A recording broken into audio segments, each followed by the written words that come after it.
اس کے بارے میں کہتے ہیں کہ وہ بال سے زیادہ باریک ہوگا اور تلوار کی دھار سے زیادہ تیز ہوگا پلسرا۔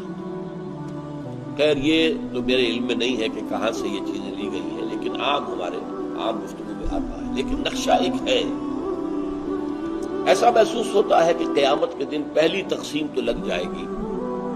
جیسے آپ دیکھتے ہیں سٹون کریشرز جو ہوتے ہیں، پھر جب وہ ٹوٹے ہوئے آ رہے ہوتے ہیں تو اس میں پھر چھلنیاں لگی ہوتی ہیں۔ پہلے اس سائز کی چھلنی نکل جائے گا پتھر، پھر اس سائز کا۔ تو پہلی چھلنی تو لگے گی کافر مسلم، کافر جاؤ سیدھے جہنم کے اندر، تمہارا حساب کتاب بھی کوئی نہیں، حساب کتاب کا ہے، اللہ ہی کو نہیں مانا، آخرت کو نہیں مانا، رسالت کو نہیں مانا، کس بات کا حساب؟ تمہارے کسی نیکی کے عمل کی کوئی وزن ہے ہی نہیں۔ اب بچیں گے مسلمان۔ مسلمانوں میں منافق بھی ہیں اور صادق الایمان بھی ہیں، تب ان میں چھلنی لگے گی۔ وہ چھلنی کچھ ایسی ہوگی کہ جہنم کے اوپر ایک پل ہوگا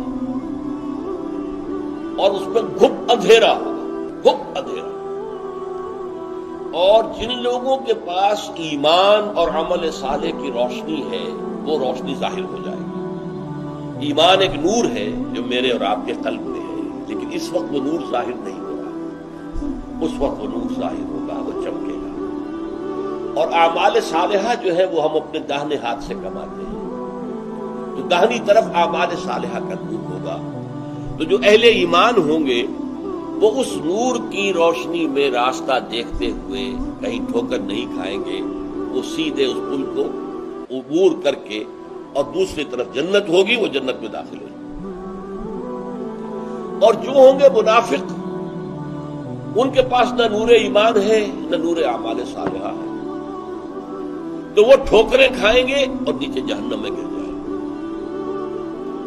یہ ہے ایک نقشہ، اور اس کے لیے تائید سورہ یہ جہاں پہ میں نے آپ کو بتایا یہ نقشہ، یا ایھا الذین آمنوا توبوا الی اللہ توبۃ نصوحا عسى ربکم ان یکفر عنکم سیئاتکم ویدخلکم جنات تجری من تحتها الانہار یوم لا یخزی اللہ النبی والذین آمنوا معہ نورہم یسعی بین ایدیہم وبایمانہم۔ ان کا نور دوڑتا ہوا ہوگا ان کے سامنے اور ان کے دائیں طرف۔ آپ کے اندر اگر نور ایمان ہے وہ نور ایمان قیامت کے دن ظاہر ہو جائے گا، اگر نور اعمال صالحہ ہے وہ آپ کے دائیں طرف آئے گا اور آپ اس کے روشنی میں راستہ دیکھتے ہوئے چلتے جائیں گے اور اس پل پر سے گزر جائیں گے۔ اب اس میں حضور نے فرمایا، اور سورہ تغابن کی آیت میں بھی واضح ہوا، کسی کو نور ہلکا ملے گا، کسی کو زیادہ۔ جن کا ایمان ابو بکر جیسا ایمان تھا ان کا نور کتنا ہوگا ہم تصور نہیں کر سکتے۔ ایک عام صحابی کا ایمان کتنا ہوگا ہم اس کا بھی تصور نہیں کر سکتے۔ ہمیں اگر کوئی تھوڑا بہت ایمان ملا ہے تو ہمیں تو تھوڑی سی ٹارچ جتنی روشنی بھی مل جائے تو بہت غنیمت ہے، یہ سمجھ لیجیے۔ گھپ اندھیرے میں ٹارچ بھی کتنی بڑی نعمت ہے، کتنی بڑی نعمت ہے۔ کم سے کم آپ دیکھ رہے ہیں کہیں سانپ تو نہیں بیٹھا ہوا، میرا پاؤں کسی سانپ کے اوپر تو نہیں پڑ جائے گا۔ وہ ٹارچ بھی بہت بڑی ہے۔ حضور نے فرمایا کہ کچھ لوگوں کو تو ایسا ایمان ملے گا جس کی روشنی صرف ان کے قدموں کے سامنے ہوگی، بس اتنی روشنی ملے گی۔ لیکن میں نے کہا یہ روشنی کتنی غنیمت ہوگی، قدموں کے آگے روشنی ہو تو تباہی سے بچ جائیں گے، ٹھوکر نہیں کھائیں گے، کہیں کوئی سانپ کوئی اور اس چیز کوئی موذی شے جو ہے اس سے بچ کر جائیں گے۔ اور آپ نے فرمایا کسی کو اتنا نور ملے گا جس کی روشنی مدینے سے صنعاء تک پہنچے گی۔ صنعاء یمن کا صدر مقام، کم و بیش میں سمجھتا ہوں 1000 نہیں تو 700-800 میل کا فاصلہ ہے، وہاں تک لوگ پہنچے۔ ابو بکر کا نور کتنا ہوگا، محمد کا نور کتنا ہوگا صلی اللہ علیہ وسلم، وہ تصور ہم کر سکتے ہیں۔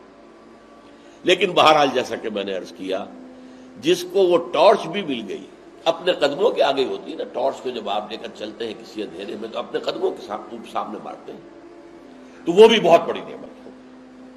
اللہم ربنا اجعلنا منہم، اللہ تعالی ہمیں وہ نور ایمان اور نور اعمال صالحہ عطا فرمائے۔ دین کی بات پھیلانا صدقہ جاریہ ہے، ثواب کی نیت سے ویڈیو کو شیئر ضرور کیجیے۔ جزاک اللہ۔